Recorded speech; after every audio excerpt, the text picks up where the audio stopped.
이제까지는 산업혁명이라든지 이 핸드폰, 이 스마트폰이라는 것은 내가 충분히 도구로 사용할 수 있었어요. 도구로 사용할 수 있었지만 AI 시대가 되면 이게 도구가 아닙니다. 내가 됩니다. 내가. 이제는 세상이 바뀌었어. 정말 AI가 생기고 나서 불과 몇 년 사이지만 그렇게 AI 이전과 AI 이후를 얘기할 만큼의 엄청난 인간에게는 변화가 생긴 거예요.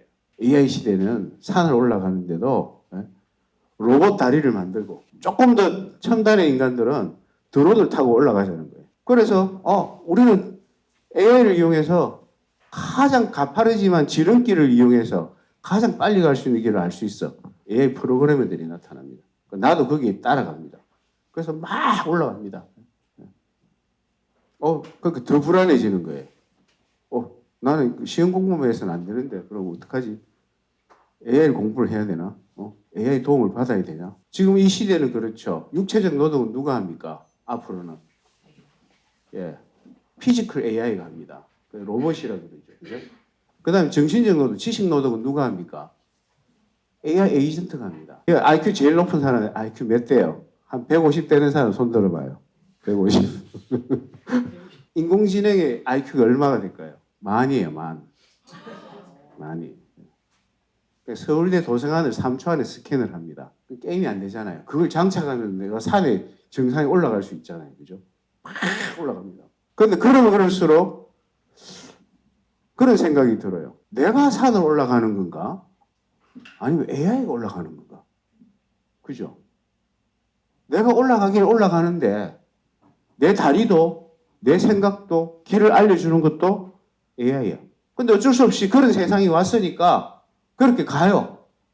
가다가 보니까 가장 가파른 절벽으로 지름길이 생겼어. 자기도 그걸로 가려고 합니다. 그런데 보니까 그 절벽에 우연히 조그만 꽃이 핀 거예요. 꽃이 펴 있는 거예요. 그 꽃이 나에게 말을 걸어요. 제발 나를 다치게 하지 말아주세요. 그 길을 가려면은 그 꽃을 밟아야 되는 거예요. 그런 순간 생각이 난 거예요. 이 꽃도 생명인데 내가 이 꽃을 희생하면서 절벽을 올라가야 되나? 이런 생각을 하면서 AI에게 물어요. 이 꽃을 다치게 하지 않고 정상으로 올라갈 수 있는 방법은 없을까? 그러나 이 지름길은 많은 사람들이 이용하니까 이 길을 피할 수는 없어. 이렇게 얘기하니까 AI는 한참 생각하더니 돌담을 만들어줘봐. 그래서 돌담을 칩니다. 돌담을 쳐서 거기에다 팻말을 하나. 나를 다치게 하지 말아주세요. 나를 짓밟지 말아주세요. 라고 팻말을 하나 걸어주고 다시 올라갑니다. 그렇게 해서 정상에 올라갔습니다. 정상에 올라가니까 이미 많은 사람들이 정상에 와 있어요. 정상에 와 있고 정상에는 의자가 3개가 있습니다. 그리고 의자마다 팻말이 붙어 있어요. 이 의자에 앉을 수 있는 사람 팻말이 붙어 있는 거예요.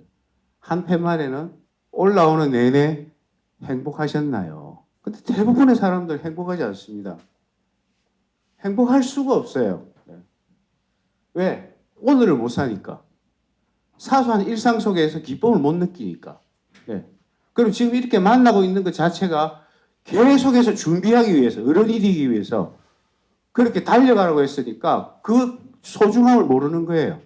심지어는 이 슬픔조차도, 이 웃음조차도 얼마나 소중한 것인지 나중에 생각해 보면 그걸 깨닫지 못하고 그냥 올라왔던 거예요. 내가 얼마나 소중한 존재인지도 알지도 못하고 나와 함께 길을 걸어가고 있던 산길에서 만났던 꽃이 얼마나 소중한 것인지 나무가 얼마나 귀했던 것인지 하나도 음미하지 못하고 인생을 살아온 거예요. 그 정상까지 훅 왔어요. 그 돈을 좀 모았을지도 모르죠. 상을 좀 받았을지도 모르죠. 시험을 좀 잘 쳤을 수도 있죠. 그렇지만 나는 왜 이 산을 올라왔고 이 과정 속에서 나는 행복했던가 하는 질문을 받으니까 너무나 마음이 아픈 거예요. 내가 그렇게 못 살았구나. 두 번째 의자에는 또 그렇게 나옵니다. 오늘을 사셨습니까? 이 순간에 만나는 어떤 갈등과 아픔과 힘듦과 이런 것들이 다 소중한 것이에요. 나중에 보면. 우리나라 야구 선수들이 뭐 극적으로 호주를 이겨가지고 뭐 이렇게 올라갔대요. 네, 올라갔다는데 하나같이 감독부터가 다 울고 있더라고요. 이기고 나니까. 왜 사람이 우나요? 네? 정말 좋은 일이 있으면, 정말 기쁜 일이 있으면 울어요, 인간은. 예. 그런 감격의 순간이 있었냐는 거예요. 우리 인생에 있어서. 사소한 것들이지만, 사소한 것들. 뭐 대단한 거 없어요. 저도 지금 64살이나 됐지만, 인생에서 뭐 대단한 거 없더라고요. 근데 계속 막 준비를 하고, 막 산을 올라가야 되고, 급하게 하고, 경쟁하면서, 비교하면서, 열등감에 빠지면서 그렇게 산 거야. 오늘을 못 산 거죠. 오늘을 못 산 거예요. 그러니까 세 번째는 그렇게 팻말이 있어요. 올라오는 내내 당신은 당신의 삶에 대해서 의미를 느꼈나요?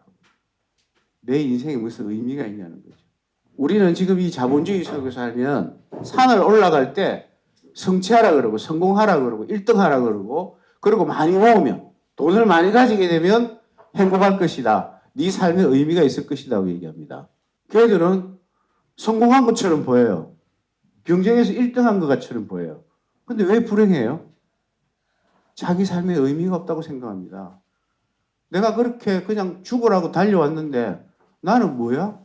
나는 껍데기야? 공부하는 기계야? 도대체 내가 누군데? 거기다 AI가 생기면서 AI가 다 해줘요. 심지어는 금요일날 내가 6시에 오는 금요일 6시에 내가 친구들하고 밥을 먹을래 하면은 그전에는 그냥 이 생성의 AI가 되기 전에는 그냥 좋은 식당을 알려줍니다. 근데 지금은 그 친구들의 음식 취향까지 다 알아가지고 가성비 짱인 식당을 예약까지 해줍니다. 그게 제미나이 4.0입니다. 앞으로. 그 제미나이 4.0을 다 갖게 됩니다. 여러분들이 지금. 앞으로 1년 안에. 그랬을 때 나는 별로 할 일이 없어요. 그냥 다 해주면 아 편한 세상이네. 아, 좋은 세상이네. 아 유토피아네. 라고 생각하는데 2028년 미국의 리서치에 보면은 2028년 6월이 되면은 인류가 3분의 1이 직장을 잃을 것이다. 대량 해고의 물결이 생깁니다. 왜? AI가 다 해버리니까. 그러니까 해고가 당하니까 소비할 길이 없잖아요. 소비할 수 있는 돈이 없잖아요. 그러니까 소비가 팍 주니까 전부 전 세계의 어떤 경제가 공황이 생기는 거예요. 그래서 유토피아적인 측면과 디스토피아적인 측면이 이 AI 속에 다 있는 거죠. 이제까지는 산업혁명이라든지 이 핸드폰, 이 스마트폰이라는 것은 내가 충분히 도구로 사용할 수 있었어요. 도구로 사용할 수 있었지만 AI 시대가 되면 이게 도구가 아닙니다. 내가 됩니다. 내가. 왜? 지금 우리가 살고 있는 이 AI 시대는 인간이 아니에요. 이제는. 인간은 다 데이터입니다. 무슨 책을 한 권 주문했잖아요. 그럼 그 다음에 알고리즘이 뜨죠. 그죠? 알고리즘이 떠서 거기에 비슷한 뭐 옷에 대한 책을 샀으면 옷에 대한 책들이 쫙 뜨죠. 그죠? 예, 음식점 하나 찾아보십시오.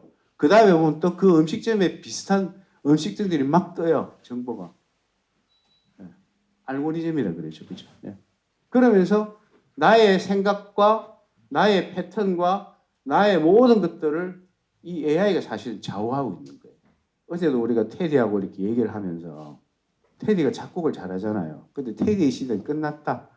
이제는 AI가 다 작곡을 해주니까 더 멋진 노래들이 더 막 나오고 하는데 무슨 AI의 시대에 뭐 테디냐 이런 얘기를 하다가 아니다. 테디가 작곡적으로 예를 들면 지금은 또 제미나이 4.0에다 돌리면은 내가 영상 하나만 주면 사진 하나만 주면 거기에 맞는 작사 작곡을 해줍니다. 기가 막히게 해줍니다. 근데 그게 내 거냐고요. 내 아픔과 나의 설레임과 나의 기대와 나의 꿈과 나의 희망에 대해서 걔가 얘기해 주는 거냐고요. 서툴지만 내 노래로 내 생각으로 나를 얘기해야 되는 거죠. 그럴 수 없는 시대가 지금 오고 있다는 거예요. 그러니까 여러분들은 지금 10대지만은 너무나 사회적 변화를 지금 급격하게 겪고 있어요. 세대.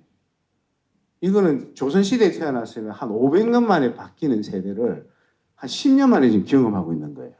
그만큼의 사회 변화를 경험하고 있고 인류의 변화를 경험하고 있습니다. 거기에 딱 지금 있는 거예요.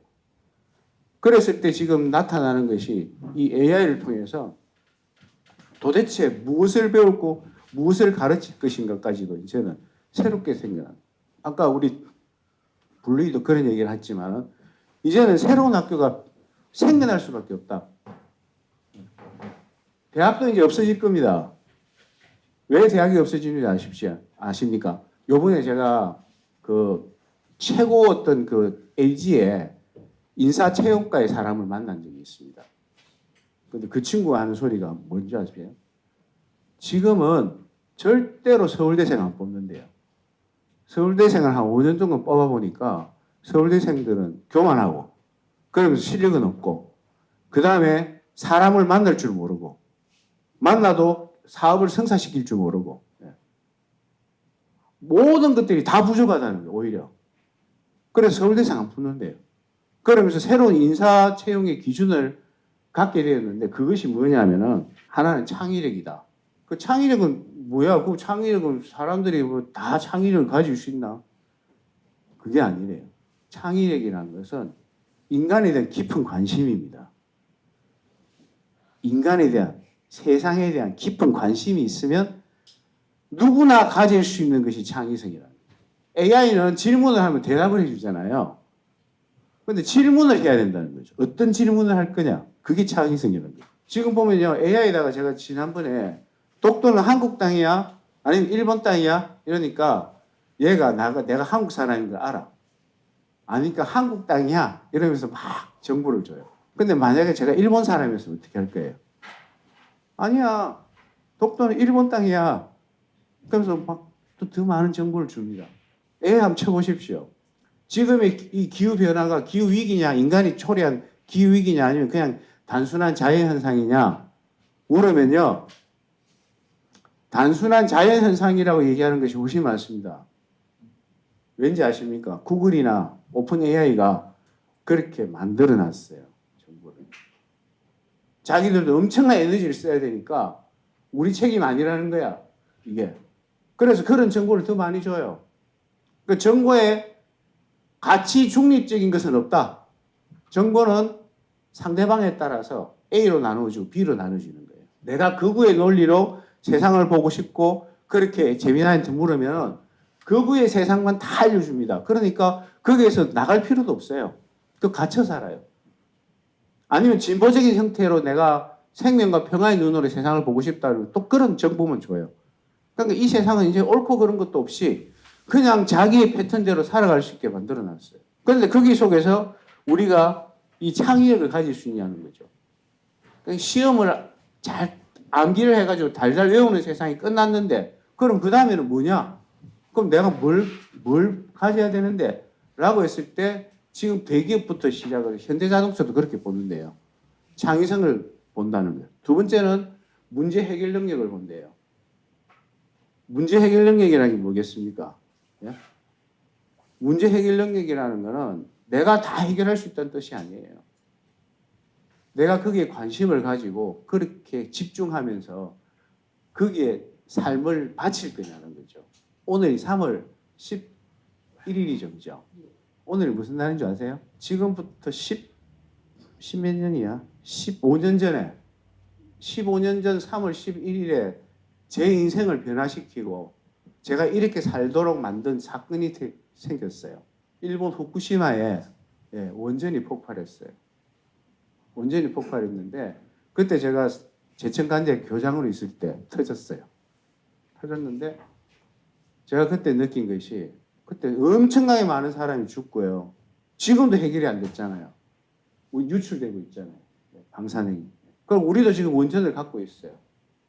그러니까 내가 이렇게 교장을 하면서 그냥 학교에 이렇게 머물러 가도 될까? 그때 고민을 하다가 이렇게 살면 안 되겠구나. 내가 문제를 해결할 수 있는 생태적 전환을 할 수 있는 길은 없지만 뭔가 힘은 써봐야 되겠구나. 뭔가 내가 노력을 해봐야 되겠구나 해서 그 다음에 교장을 그만뒀습니다. 그리고 지금까지 그렇게 생태적 전환에 대해서 고민하고 그렇게 살고는 있습니다만은 이게 어떤 문제 해결 능력이에요. 그렇다고 뭐 문제를 진짜 해결할 수 있는 능력이 생겼다는 뜻도 아닙니다. 그렇게 내 삶을 바치겠다는 뜻이죠. 그 다음에 보니까 협업 능력이에요. 협업 능력. 함께하는 능력. 함께 살아가는 능력. 친구가 힘들 때 저 새끼는 저걸 왜 저렇게 얼굴을 우울하게 앉아가지고 재수없어. 이게 아니고 가서 내가 아껴놨던 초콜릿이라도 한 개 주면서 힘든 거 있지? 한마디 던져주는 그 협업 능력입니다. 그거는. 그런 뜻을 얘기합니다. 그랬을 때 그 아이는 새롭게 살아갈 수 있는 힘을 얻는 거죠. 그 다음에 이제 뭐 비판적 사고라든지 공감 능력이라는 게 있는데요. 공감 능력도 그 협업 능력과 비슷한 것들입니다. 눈에 보이는 것만으로 세상이 이루어지지 않는 거야. 너의 마음과 나의 마음이 합쳐질 때, 같이 공감될 때 세상은 좀 바뀔 거야. 라는 생각을 갖는 거죠. 제가 히말라야 산을 한번 올라온 적이 있는데요. 가다 보니까 중간에 마을이 있는데 굉장히 순박한 아이들이 있어요. 그래서 막 그 애들하고 막 놀았거든요. 막 노는데 조그만 아이가 이렇게 손을 내밀더라고요. 그래서 어레껏 이 아이들이 돈을 요구하는구나 싶어갖고 제가 1달러를 내가지고 1달러를 손에 줬어요. 그럼 그 친구 연필을 달래요.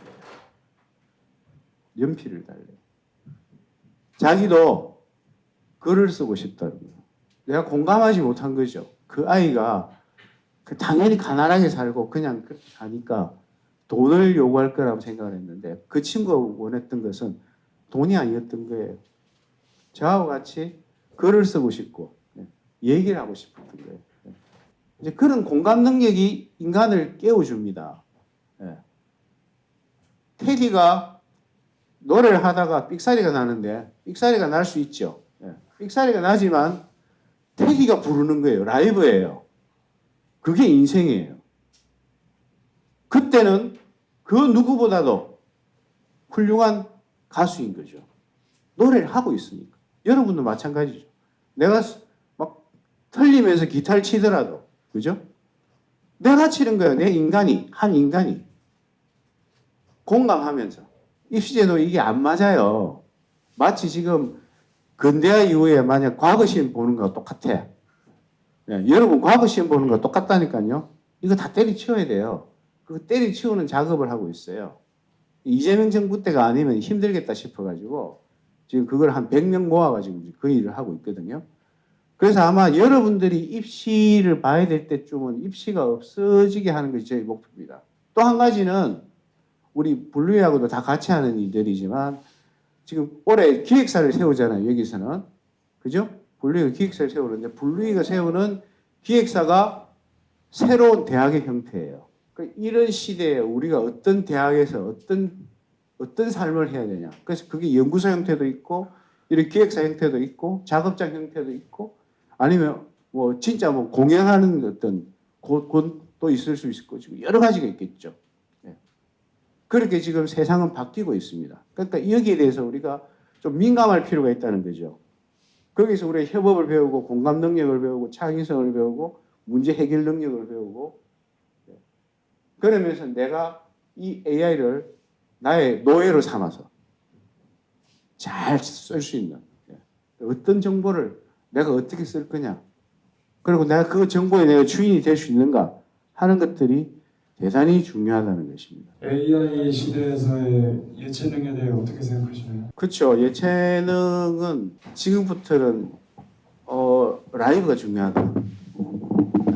그러니까 지금 자이언티도 보니까 AI를 이용해가지고 작곡을 하더라고요. 그러니까 그걸 밝혔어요. 밝혔지만 그 다음에 보면 그거를 그대로 쓰는 건 아니죠. 나의 것으로 계속 갈고 닦는 거죠. 가사도 바꾸고 곡도 바꾸고 하는.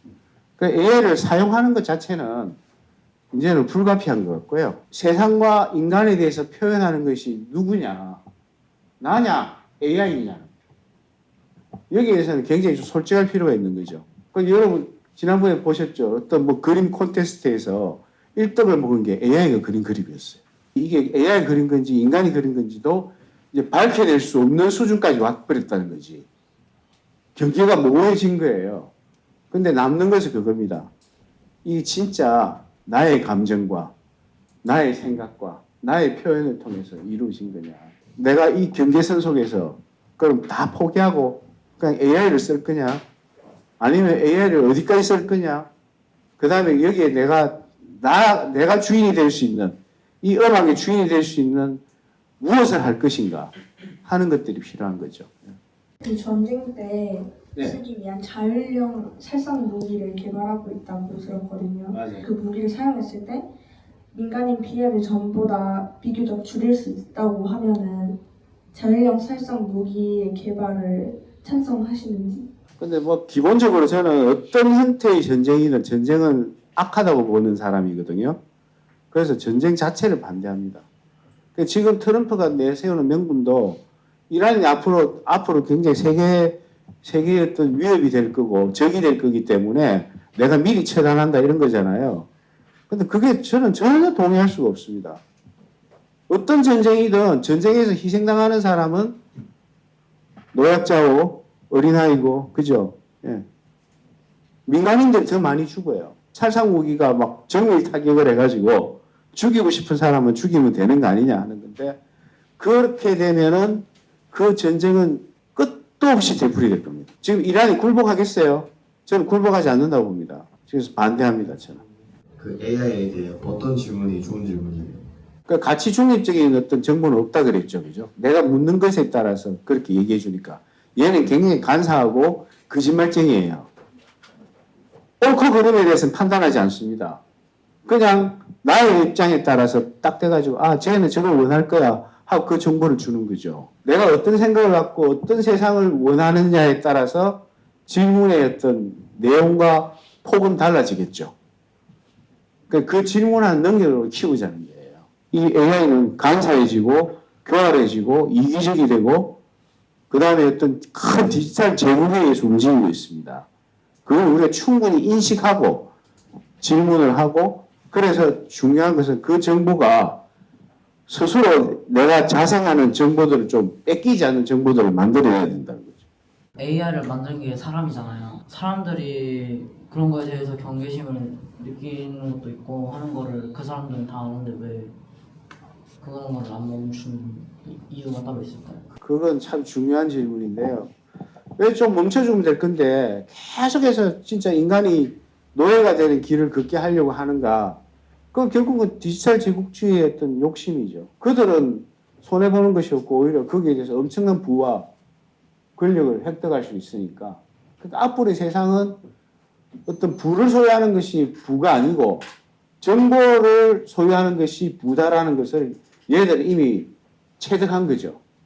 그러니까 우리 모든 정보들을 뺏어갑니다. 내가 챗GPT에서 질문을 하잖아요.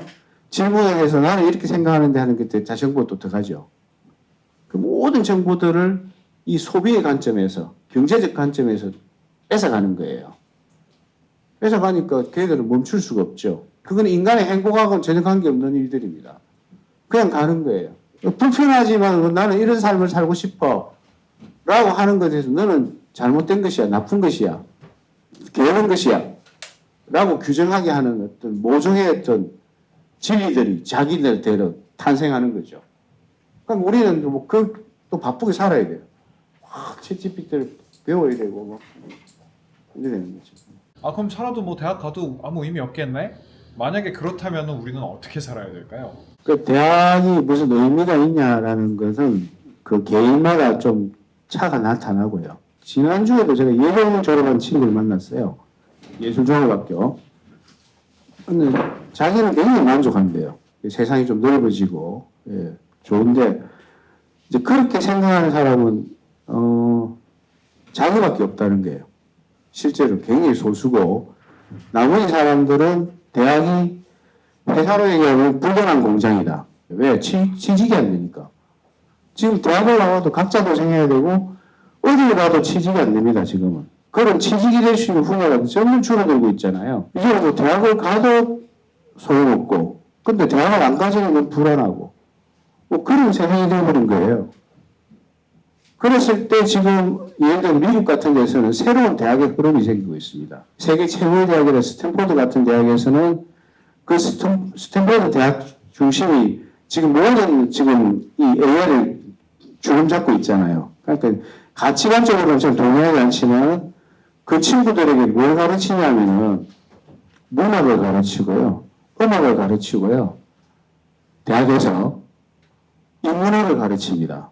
그런 대학을 좀 찾아갈 수 있고 전 세계에 그런 대학이 있긴 있습니다. 있는데 거기 맞닿을 수 없다면은 국내에 있는 새로운 대학들을 만드는데 같이 동참하라는 거예요. 여러분들. 앞으로는 내 삶을 위한 생태계가 필요한 거예요. 평생에 내가 어떻게 살아갈 수 있을지 같이 짝짝꿍 하면서 서로 얼굴 마주 봐가면서 때로는 불킬 때도 있지만 같이 노래 불러주고 노래하고 그런 공간이 필요한 거예요. 그런 대학을 만들자는 거예요. 우리가 스스로 거기에서 살아가면서 돈도 벌고 먹고 살고 나의 삶의 의미도 느낄 수 있고 하는 공간들을 자꾸 만들어 가야 된다. 그게 대학의 형태여야 된다. 앞으로. 그게 공동체든 연구소든 기획사든 그게 새로운 앞으로의 어떤 평생교육의 대학 형태가 될 것이다. 라고 저는 생각을 해요. 그래서 우리 만듭시다. 별걸 대학을 우리가 만들어서 기획사를 했습니다.